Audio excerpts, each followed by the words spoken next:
History, Misteri. Cerita ini bermulai dari seorang remaja yang bernama Yonas Revolusi Anwar. Dia yang statusnya sudah putus berpacaran 6 bulan lalu dengan Ria Puspita Restanti. Ria adalah remaja berusia 17 tahun. Dia siswi kelas 11 SMK YPKB di Maguwarjo, Depok, Sleman. Sedangkan Yonas tidak tamat SMP. Namun, meskipun sudah putus, tampaknya mereka masih menjalin hubungan dan akibatnya jadi mengandung. Ria bilang dirinya hamil dan minta pertanggungjawaban. Lantas Yonas pun kaget juga gusar. Lalu dia adukan hal itu kepada ayahnya, Khairil Anwar. Entah apa yang dipikirkan sang ayah. Dia malah bilang agar Ria diberi pelajaran. Hal itu pun didukung oleh Hardani, teman sang ayah, yang sama-sama satu dusun di Keringinan, Selomartani, Kalasan, Sleman. Rencana pun disusun pada Selasa 9 April tahun 2013. Yonas mengirim SMS pada Ria dan mengajak mantannya itu bertemu dengan alasan ada acara perkumpulan dan makan-makan. Demikian bunyi SMS Yonas. Ria pun setuju. Sekitar jam 15:30 sore, mereka bertemu di suatu tempat dengan sepeda motor masing-masing, lalu menuju sebuah rumah kosong milik nenek Yonas di Dusun Gatak 1 Desembera, Selomartani, Kalasan, Sleman. Di sana, Yonas meninggalkan sepeda motornya, lalu berdua berboncengan dengan sepeda motor Ria menuju Waduk Embung, Tambak Boyo. Mereka tiba di sana pukul 5 sore. Di sana mereka mengobrol dan menikmati pemandangan. Setelah cukup lama, Yonas lantas mengirim SMS kepada Hardan, mengatakan dirinya sudah bersama mantannya. Hardani lalu memerintahkan agar Yonas membawa Ria kembali ke rumah kosong milik neneknya di Dusun Gatak 1. Yonas pun mengajak Ria ke rumah kosong itu untuk ngumpul-ngumpul. Mereka tiba di sana pukul 6 sore, yang dimana Hardani sudah menunggu di samping rumah. Kemudian mereka bertiga masuk ke dalam rumah, lalu duduk dan ngobrol di sofa dengan posisi Ria diapit Yonas dan Hardani. Tak lama lalu Khairil, ayah Yonas, datang dan bergabung. Hardani lalu menyerahkan uang 50.000 kepada Yonas dan menyuruh pemuda itu membeli minuman keras jenis ciu, yakni sejenis arak yang terbuat dari fermentasi singkong cair atau tape. Yonas pun pergi dan tak lama kemudian kembali dengan 6 botol ciu. Yonas memberikan 1 botol ciu kepada Ria. Awalnya Ria menolak, namun Yonas membujuk terus. Akhirnya Ria mengalah dan mereka, yaitu Yonas, Hardani, serta Khairil, menikmati minuman arak itu. Beberapa saat kemudian, setelah minum ciu, Ria tampak teler. Dia pusing dan lemas. Lalu Yonas yang mengetahuinya langsung memapah mantannya itu ke kamar dan membaringkannya di atas tempat tidur. Begitu Yonas keluar kamar, Hardani masuk. Pria itu langsung melucuti pakaian Ria dan memperkaosnya. Yonas dan Khairil menyaksikan aksi Hardani dari jarak yang cukup dekat. Dikarenakan kamar tidak berpintu, usai menuntaskan aksinya, Hardani keluar kamar lalu mengatakan pada Khairil dan Yonas, "Jangan bocorkan rahasia ini. Kalau sampai bocor, saya tembak kepalamu." Selanjutnya, giliran Yonas yang masuk ke kamar lalu memperkaos Ria, diikuti kemudian oleh sang ayah, Khairil. Untuk sementara, tuntas sudah aksi bejat mereka dan ketiganya duduk di ruang tamu melanjutkan minum ciu. Lalu Hardani bilang ke Yonas, "Ajak teman-temanmu yang suka minum untuk datang ke sini. Suruh mereka main sama Ria." Yonas lalu mengirim SMS kepada temannya Syarif agar datang ke rumah kosong. Sementara itu, Hardani pergi meninggalkan rumah dengan sepeda motornya. Jam 19:30 malam, Syarif datang dengan 3 temannya, yakni Syahrul, Ganjar, dan Edi. Yonas menawari mereka minuman ciu, tapi hanya Syarif yang ikut minum. Sedangkan Syahrul, Ganjar, dan Edi menolak dan menunggu di teras rumah. Kemudian Yonas minta bantuan. Syarif membopong Ria yang berada dalam kondisi lemas dan tanpa busana ke ruang tamu dan merebahkannya di lantai. Tak perlu waktu lama, Syarif, Syahrul, Ganjar dan Edi menggilir Ria. Setelah tuntas, Yonas kembali membopong Ria ke kamar dan menaruh sang mantan di atas tempat tidur. Waktu pun terus berlanjut. Sekitar jam 22:15 malam, Hardani datang dan mereka melanjutkan minum ciu. Kemudian Hardani, yang tampaknya belum puas, masuklah ke kamar dan untuk kedua kalinya memperkaos Ria dengan disaksikan Yonas dan Hairil dari luar kamar. Setelah itu Hardani memanggil Hairil dan Yonas. Perempuan ini susah, apalagi sampai hamil. Rahasia ini jangan sampai bocor. Kalau bocor, kamu, saya bunuh, saya tembak. Singkirkan perempuan ini. Habiskan dia dan buang jauh. Jangan sampai ada di daerah sini. Hardani lalu meninggalkan rumah dengan sepeda motornya. Menjelang pukul 11 malam, Yonas dan ayahnya Hairil berembuk tentang cara menyingkirkan Ria. Mereka sepakat akan memukulnya terlebih dulu dengan kayu hingga mati, lalu membakarnya. Yonas minta Syarif mencari balok kayu. Pemuda itu pun mendapatkan balok kayu sepanjang 75 cm, lalu memberikannya kepada Yonas. Pukul Ria, kata Yonas, tapi Syarif menolak. Yonas mengancam, kalau kamu nggak pukul dia, kamu yang akan saya pukul. Terpaksa Syarif menurut, lalu menghantamkan balok kayu ke kepala dan dada Ria sebanyak 2 kali. Selanjutnya giliran Yonas. Dia hantamkan balok kayu itu ke kepala Ria, lalu mengambil pisau dari saku celananya dan menggorok leher Ria yang sungguh malang.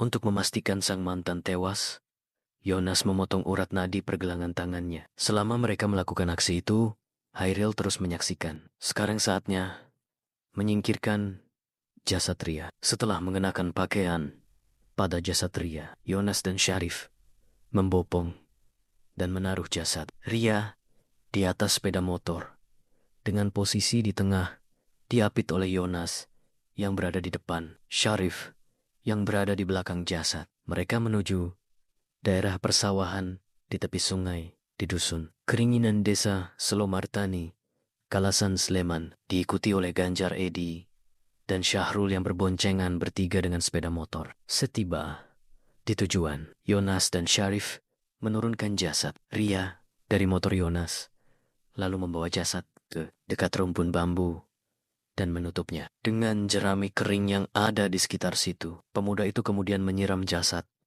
dengan bensin yang dibawanya, kemudian menyulut dengan korek api gas hingga jasad Ria terbakar. Sementara itu, Syahrul, Ganjar, dan Edi hanya diam melihat aksi Yonas dan Syarif. Setelah itu mereka bubar dan Yonas kembali ke rumah kosong, membersihkan ceceran cairan merah Ria di lantai dan membuang botol tempat bensin, lalu menaruh HP Ria dan plat nomor sepeda motornya yang sudah dilepas ke dalam kantong plastik hitam. Menjelang pukul 12 malam, Yonas membuang kantong plastik itu di jembatan Grenjeng atas perintah Hardani. Yonas juga kemudian meninggalkan sepeda motor milik Ria di depan rumah warga yang berdekatan dengan jembatan Grenjeng. Kemudian Yonas berjalan pulang dan mengirim SMS kepada Hardani. Dia telah menjalankan seluruh tugas yang diperintahkan, tapi ternyata tugas belum selesai. Sebab 3 hari kemudian, pada Jumat di tanggal 12 April, menjelang pukul 10 malam, Yonas menelpon Syarif, minta bantuannya. Menurut Yonas, setelah dia cek, jasad Ria ternyata masih bau, jadi harus dibakar lagi. Dengan membawa botol berisi bensin, keduanya bersepeda motor menuju tempat pembakaran jasad Ria.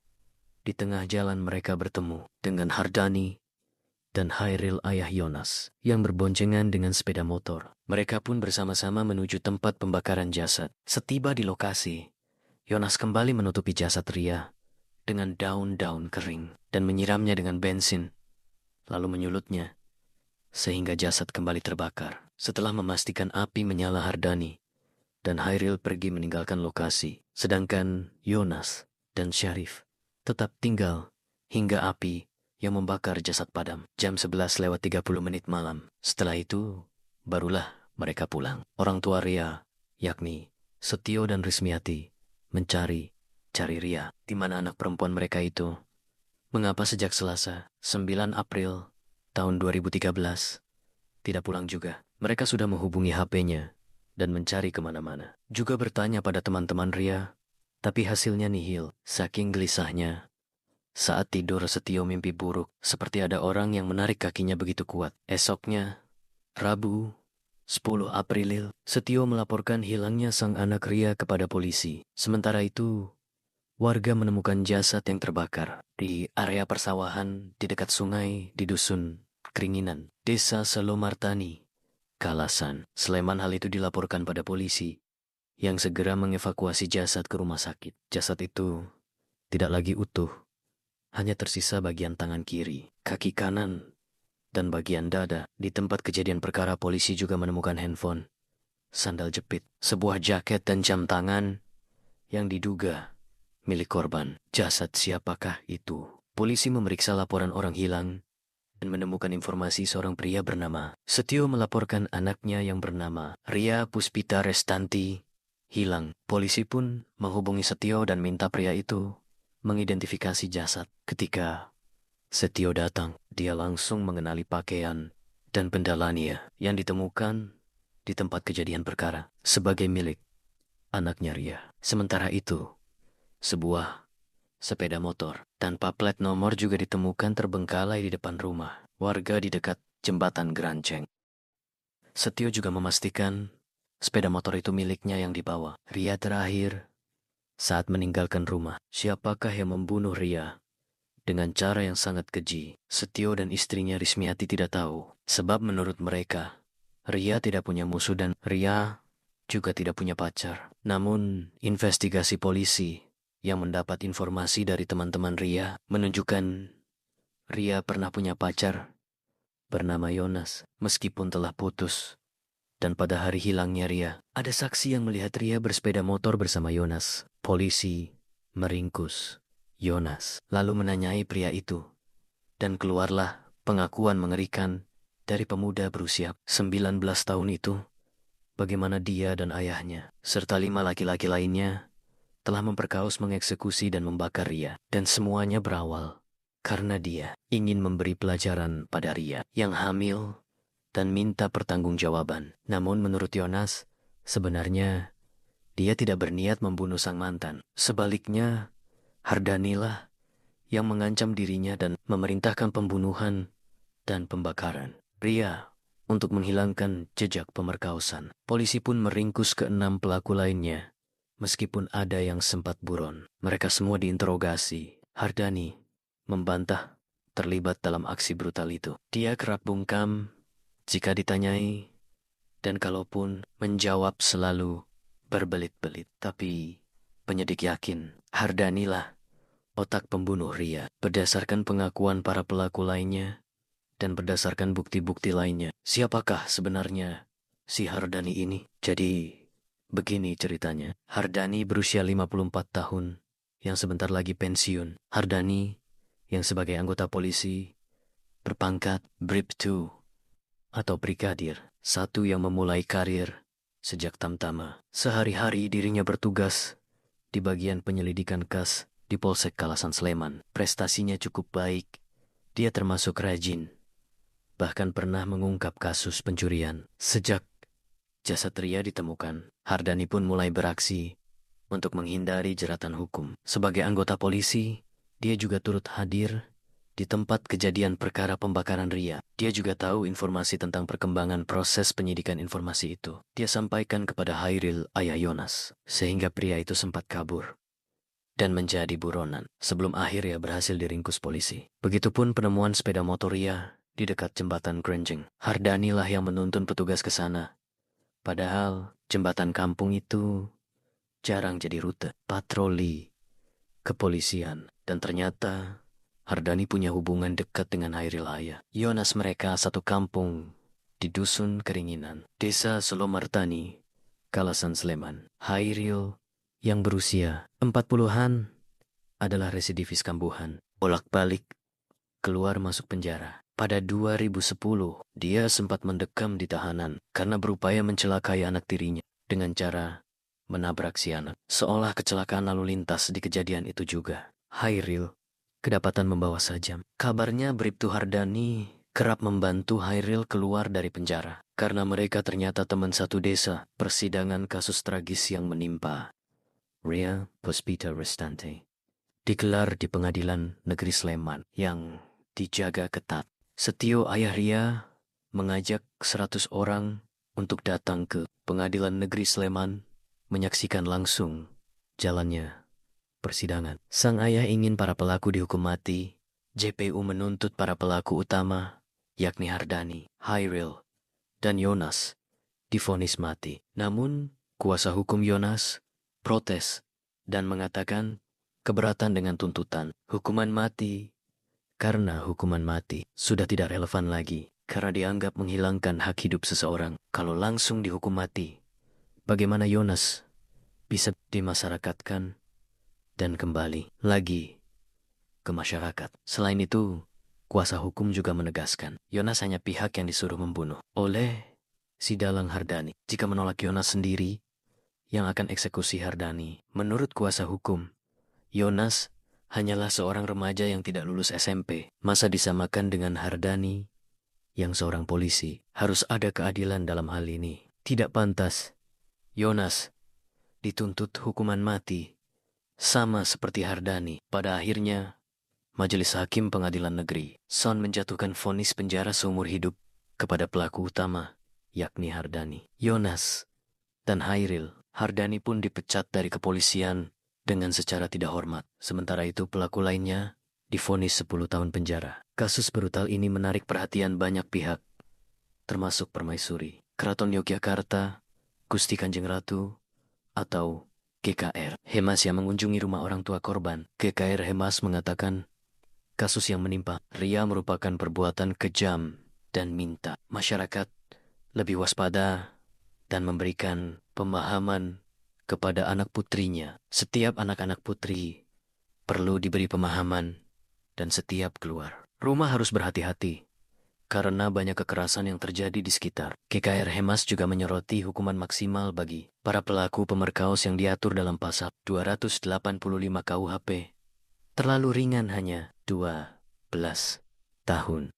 GKR Hemas ingin para pelaku dihukum mati. Kasus ini belum selesai dan terus berlanjut ke tingkat banding hingga kasasi. Dan di tingkat kasasi, Mahkamah Agung akhirnya menjatuhkan vonis mati kepada 3 pelaku utama, yakni Hardani, Yonas, dan si ayah Hairil.